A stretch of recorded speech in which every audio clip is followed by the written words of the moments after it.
JJ, you said these CPUs can overclock, and you said that your motherboards could do some overclocking as well. Definitely. Especially with the auto-tuning software. So what are we going to do in this video? Well, we're going to give you a little bit of breakdown on the auto-tuning software and how we've made actually a number of new enhancements, even compared to the Z97 auto-tuning enhancements, how that kind of applies to the platform, how it can help you if you want to be able to automatically overclock your system.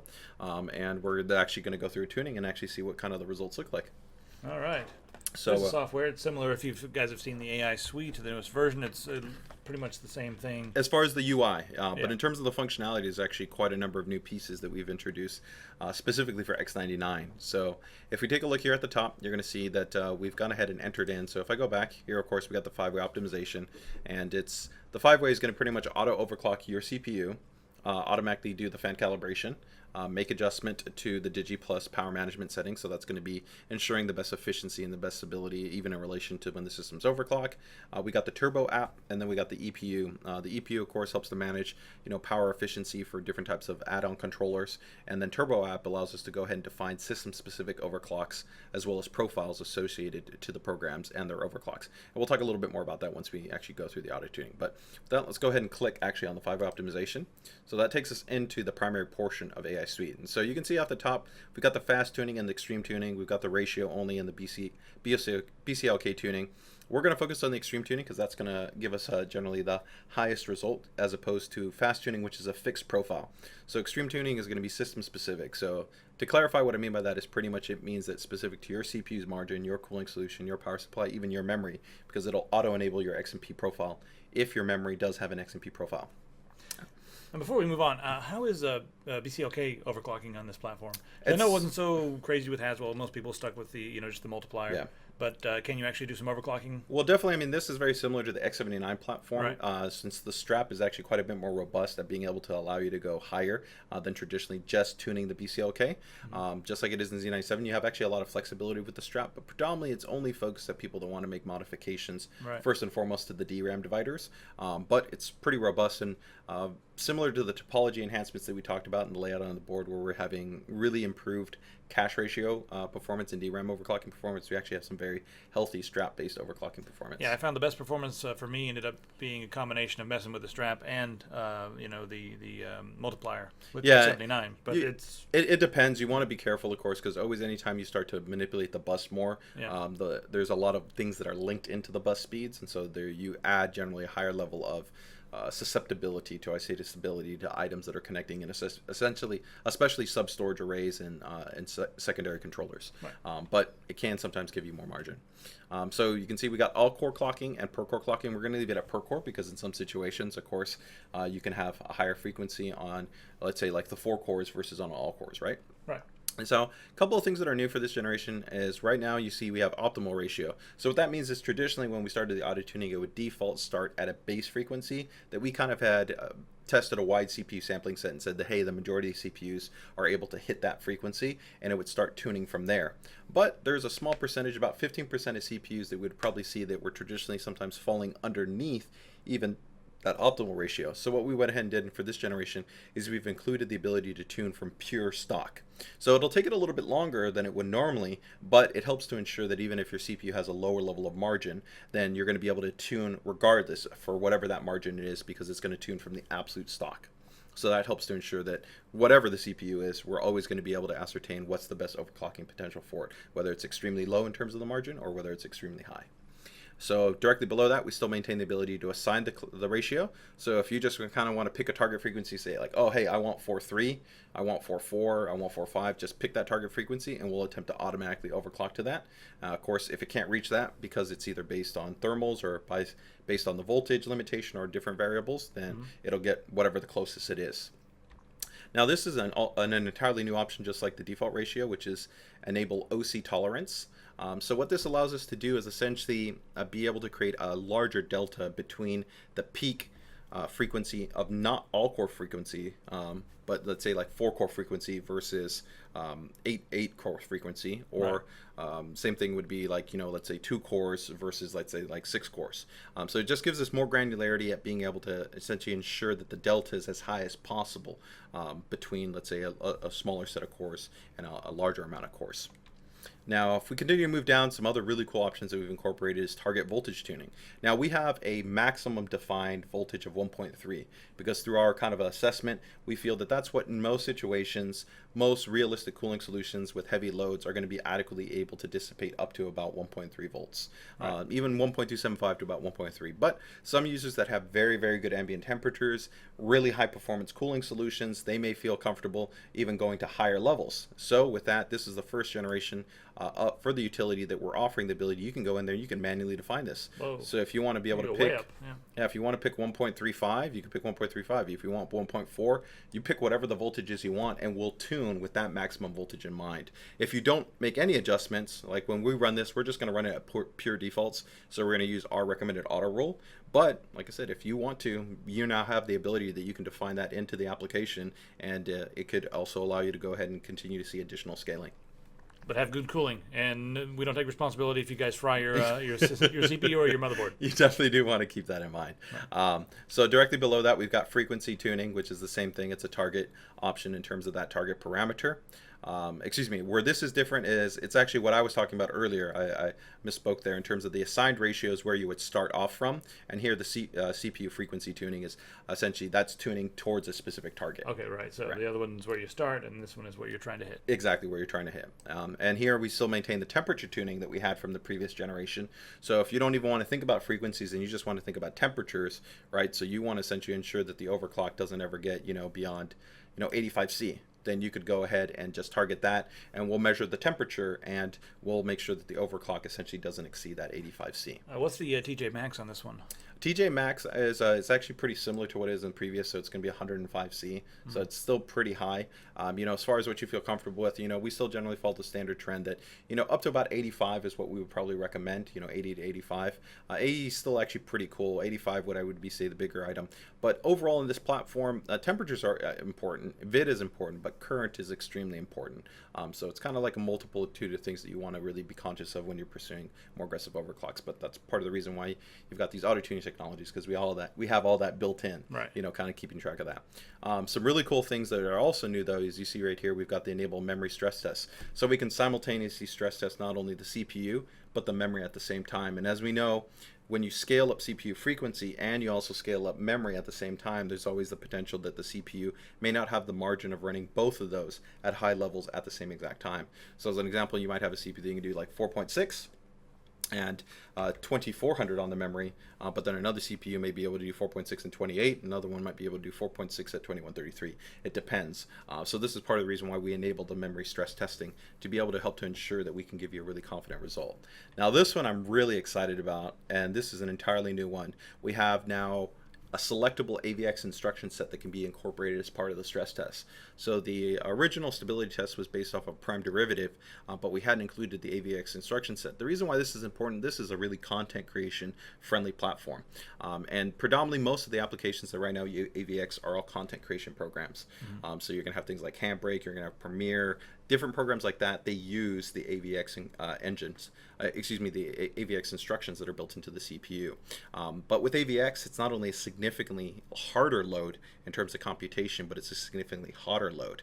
So as a gamer, you would probably want to use the default options, because as the default options, that's going to be realistic for what you would normally do in your system. So web browsing, streaming, general productivity, a little bit of image editing, and of course gaming, because no game uses AVX. Right. But if let's say you're somebody that does gaming and you do a bit of editing, you might have previously maybe done the overclock, but if you jumped into content creation program, it maybe might have not been stable there.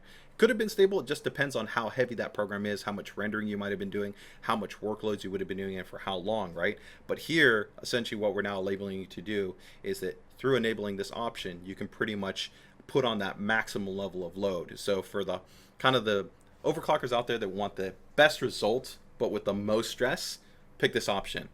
But it's most well suited to users that are going to probably be jumping into AVX applications.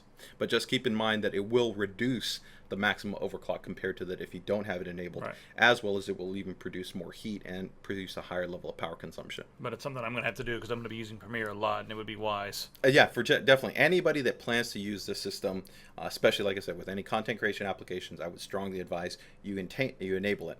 And then tying in with that, of course, you have duration ability, so that once again, if you're doing probably a lot of stress, you're doing, high amount of workloads on, right? So like rendering, let's say like in Premiere, yeah. instead of probably choosing the default, which in most situations we find about 85 to 95% of the time is very stable for the majority users and they shouldn't have a problem, I would probably advise maybe 15 minutes to at least 30 minutes, if not even more than that, in between each stress test. So then you're really getting a high level of burn-in, and you're getting a really good kind of an approximation of what it's going to be like, so that like you're exporting video, yeah. Normally that exporting that video could be like 15, 20, 30 minutes, right? So this way, when you go ahead and define that, you have that for a long period of time. So I think you can see with all these options the level of granularity and control that we have in audio tuning. It's awesome. I mean, you really don't have any other application that's going to be able to give you this level of control, and it's system specific. And once again, this is all hardware based, so even though we're executing it through software, even at the end of all this, if we removed the application, the overclock stays there, right, because it's actually written into the UEFI. So we're not going to enable the other items because we want to kind of shorten down this process a little bit, but we could have the EPU, we could have the fan enabled, and all those different items. But we'll go ahead and actually leave the fans just so for reference, so we can see what it does. And graphics card, we can tune the graphics card, and with 700 series we actually even have the ability to adjust voltages and frequencies within ASUS for this generation too, but we're not going to worry about tuning those parameters right now. So we're just going to go from pure defaults. We're not going to make any adjustments to other parameters. We're going to leave the fan tuning enabled, and we're also going to see how that calibrates every single one of our fan headers, and we'll go ahead and start the process. So let's go ahead and kick it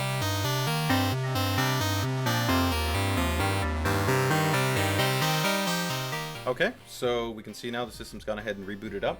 It's gone ahead and started the tuning process, so you're going to see that it starts already from that portion, from our auto rule, kind of optimized auto rule, which is going to be at 4 gigahertz, and it's going to begin tuning first from a 4-core narrative and then from an 8-core narrative. But right now, it's gone ahead and first stress testing the actual auto rule that we've gone ahead and automatically enabled to kick off the auto tuning process. So while it does that, I also kind of just want to give people kind of an example of, I guess, what we're running here on the platform, so they can kind of get a sense of if they were running it on their own X99 enabled system, they could kind of see, what's the kind of system that's be representative of what you would be able to achieve here as we kind of let this go through the process. So I think this is a pretty good example of what you would see on an X99 based platform. So we got this awesome Fractal Designs R4 chassis. The white, of course, goes really well with the Deluxe, really nicely. From a cooling solution wise, we've got Noctua's U14. I love it because it's a high performance tower based heatsink. It's really quiet, it's extremely effective, but it also doesn't obstruct the DRAM, right? So we can go ahead and put in the DIMMs and without any issues there. From the GPU wise, well, it's not going to affect this process. We've got our GTX 780 Ti DirectCU 2. Powering the power supply, which is actually very important, especially for this platform, because like we were talking about, current pool. People need to know this. Yeah, current pool is very, very critical for this platform, so you really don't want to compromise on picking a lower quality PSU. You want a PSU that has a really, really robust and high amperage 12-volt rail, and that really is a quality design. So we've got a matching Fractal Design Newton series 1000 watt, which goes really great because of course it's white as well, so it complements the entire chassis. Memory wise, we're running Crucial's DDR4, actually 2133 modules. These actual modules, they've got a lot of legs in them. So actually I've been able to do overclocking actually up to 2400, even 2600 plus on these DRAM modules, actually with very, very little adjustment. But overall, when we do our auto tuning, even though as I noted we can auto enable XMP, these are already running pure at 2133. So at post, the board's already running them at their full speeds. So we're good to go there. And from the storage side, we've got Crucial's MX100s. I think probably overall an awesome drive, really, really strong bang for the buck in terms of the performance, really snappy, high performance based drive. So that pretty much rounds out our system there. We've got a couple of additional Fractal Designs, Silent Series. I think these are the R2 fans, helping to give us a little bit more airflow throughout the entire chassis. Now, overall, when we kind of take a look at the system, as we can see that it's continuing tuning in the background, you can see that it's giving you a lot of different information, such as the temperature, the wattage, and the voltage. So you can see right here, our current temperature is 67 C. The voltage that we're currently defining now is actually 1.3. So you can see it's reaching our maximum vid that we would allow to be defined. And then we can see that the wattage, though, has already pegged up, right? It's now dropping down, going up and down because based on the stress testing. But you can already see the maximum wattage, you've already gone to 210 watts. So this is where I was talking about that you really want a quality power supply, because such a high level of current, you want to not only ensure that you got a quality PSU design, but even the connectivity, the physical 8-pin connector, you want to ensure has a very strong, consistent connection to ensure that you're not going to run into issues over the long term, especially if you're going to be heavily overclocking and running the system under load. Now we can see right here, it's still doing a really great job in terms of the scaling. If we go ahead and open up our task manager, we're going to see a lot of thread utilization. So if we switch over to here, you can see all those are ramping up to 100%, right? Because they're all being stress tested. And remember, we can dynamically adjust all these if we want the intervals to be longer, if we want to add in the AVX, if we want to simultaneously also stress test the memory. That's all entirely available to you. And of course, those will all influence the conditional overclock.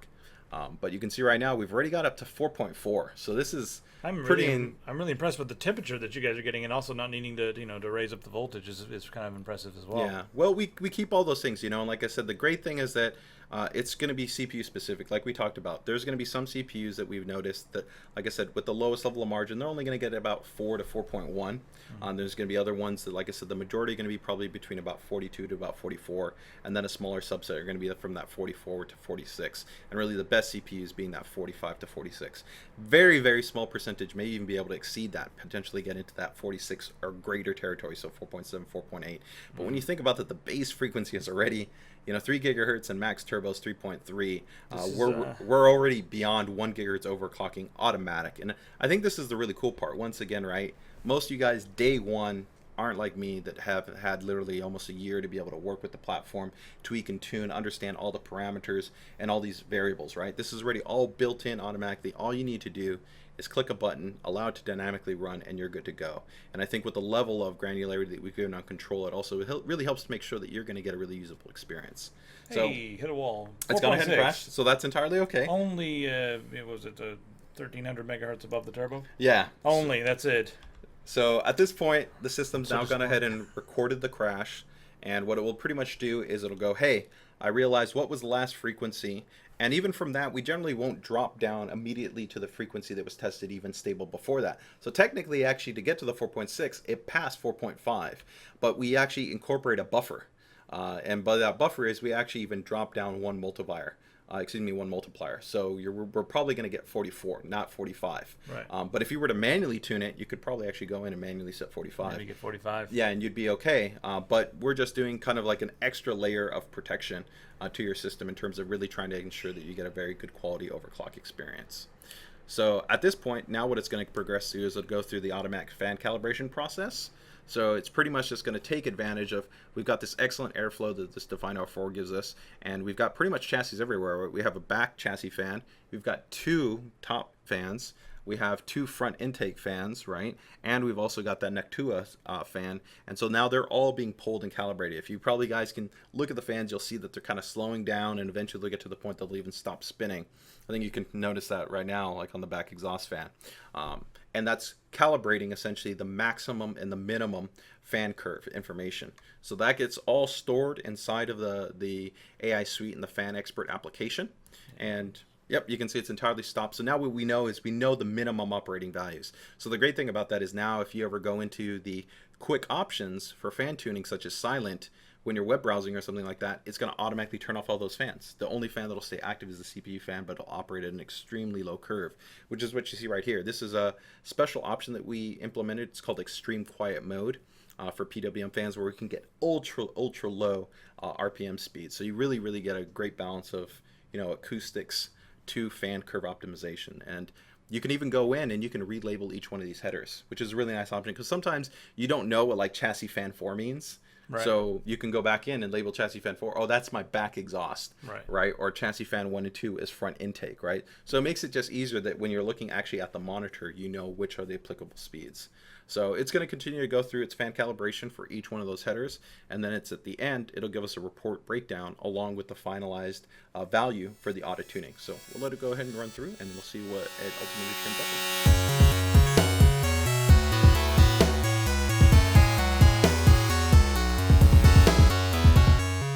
Okay, so it's right now pretty much just wrapped up the last portion of the fan expert. So we've gone through just 2 parts of the auto tuning experience. So we've gone through the auto overclocking and we've gone through the full fan auto calibration. So we can see actually we've gotten a pretty significant overclock, right? 4.4 gigahertz actually across all cores. We can see that the maximum voltage that it utilized was our max peak voltage that will supply in terms of giving us great scaling, but helping to ensure that we have efficiency. And one really cool thing too that I want to note is that we're using an adaptive vid. So that means that right now if we were like open up and we were to track the voltage when the CPU is idle, that voltage and that frequency comes all the way down, and only under load does that increase does the increase to the voltage occur. And one really cool thing for this generation is, if you remember in the past when we talked about like an adaptive vid, or like if you were to use like a synthetic stress test, it would exceed the voltage that's been defined. Right. That doesn't actually happen in this generation. There's been updates to the U code. So whether you utilize a manual or an adaptive vid, it actually maintains whatever the defined voltage is, minus what you may potentially see in a minimal amount of droop. So you guys already have, and you do have the warning in there. So you're saying that now? Yeah, this actually we need to revise this because this is actually right now we just applied a new update when we received that new U code. Yeah. But for as of right now, that's currently no longer the need. So this can actually be removed. Now, you know something? I think if it was me, this is impressive on air cooling, but I might go ahead and raise up the maximum voltage a little bit more. Yeah. Because 72C, I bet we can get 4.5. It's a possibility, depends, but that's the cool thing, right? Is now we're giving you that flexibility that if you feel comfortable with your system, with your cooling, with everything, and you just want to try it, that's the cool part. Now you can go in, and if you want to do 1.325, 1.35, 1.4, you can go for it. It's up to you. We're giving you that flexibility, but while still maintaining the ease of use. Yeah, and if you guys really want to get nerdy, you can go right into the UEFI and do it all yourself as well. And yeah, you can manually possibly get something similar, better. I don't know. Yeah, this is just so fast. I don't know. Yeah, I'm gonna go out there, and like I said, I vote anybody that can give the results day one that we get out of this program. I'm gonna give you mad props, but I don't think it's possible, especially within that short period of time. It's gonna take you amount of time to just learn all this. It's like an all-day activity. So we can see maximum wattage, maximum voltage, and maximum temperature. And if we were to scroll down, we can see all the information regarding our fans as far as what the minimum fan curves are. And we can click through and we can see we have all that corresponding information. So all the way around, that's pretty awesome. Now, if you remember, the last part that we talked about was that, the last part before we jumped into auto tuning was the turbo app. So I just want to quickly show you how that would tie into our system at this point. So if we click on the turbo app, and let's say we were to open up an application. So we can go ahead and let's say just maybe open up Cinebench as an example here. And we'll go ahead and go back out to our program, and we're going to just refresh it, and so we can see Cinebench. So let's imagine Cinebench was something like Blender or Photoshop or Battlefield or a web browser or whatever it might be. Right. So you can see right here we now have the ability to assign it a prioritization as a little option 1. Now we can click on this, and when we click on this, we can now define its specific frequency that we'd like the application to go ahead and run at. And we can see we can define that per all the number of cores. So this is important because let's say if you were jumping into something like Lightroom is only heavily a single or 2 thread utilizing in terms of the amount of cores versus like Premiere loves all your cores, right? So you can go in here and you could tweak specifically to the way that you want to adjust the program, allowing you to maximize your overclock parameters specific to each program, allowing you to get better thermal efficiency, better power consumption, and overall better performance for each one of the programs. The cool part too is that we can also manually define audio prioritization. So if you want to jump into, let's say if it was a game, if it was Battlefield, we could set it to game. Right, and we could have better game immersion and overall better sound. If let's say we're opening up your web browser, of course, maybe you would want to just run at default frequencies, right? You don't even want any overclock, and you're streaming a lot of music at that time, so you could set it to a music profile. The LAN prioritization, you can go in there and you can set it whether you want it, low, medium, or high. And new for this generation is even fan profiling. So between any program, if you immediately, let's say, opened up your web browser, you could go into the web browser and set it to silent. So then at the moment that you jump into the program, all the fans would turn off. So as an example, we can just go back, and I'm just going to remove this for reference. But if we went out of here, and if I go here to the quick fan options, so you guys can see all the fans right now, right? We ran that fan calibration. So if I click right now the full speed, that's going to go ahead and ramp all my fans, where you can see they're all spinning at their fastest speed. But you can imagine if, let's say, we would have done that turbo app and we would have done the profiling to silent, we could go ahead and click silent, And what's going to happen now is actually it's going to go ahead and ramp these all down, and we're going to go to significantly quieter level of operation because they've all been calibrated. So like you can see right there, fan's no longer spinning. Yeah, it's not needed. Exactly. And you could conditionally set up even the fan profiling specific to your programs. So all the way around, that's just a little bit of what we have in terms of AI Suite 3 and the 5-way optimization. And there's a whole lot more. For you guys that are even looking for more information, I think we covered a lot of bits and pieces to the AI Suite and like other aspects like the Crystal Sound 2.0 design. I think we covered you know, the media player functionality, the push notice functions, all kinds of other things in the Z97 video overviews. And make sure you can go and check that stuff out because that all still applies to this board. It still has all those features. Just go ahead and click on the screen for all of that. I'll leave that up there for a few more seconds because then we're going to change the link to you know, all the other videos about X99. So we've got this video, of course, that you just watched, and then we have a video on just basically all of the different motherboards or just different platforms. Mainly, we've got the ROG, Yep. we've got the Deluxe, and also the Dash A. Yep. Those are both interesting to And look the at. WS. And we also have the WS. So go ahead and click on the screen and check out all the X99 videos. And yeah, I'm really glad that I got to see this thing overclock before you you know, hop on a plane. Yeah, I guess, you know, mental note, right? 4.4 gigahertz on an 8-core 16-thread part. On air. On Well, air. it's Noctua, but it's on air. On air, yeah, exactly. It's Noctua, but it's on air. I mean, that's pretty insane, right? 16 threads at 4.4 gigahertz, 20 megs of cache, 2133 crucial memory. I mean, that's pretty insane. Yeah. All right, so this is going to be a hell of a platform. Thanks a lot for coming to town, JJ. Thank you. It's time to get some food. Yeah, definitely. All right, we'll see you guys in the other videos. Well, you'll see us, but you know what I mean. See you guys later.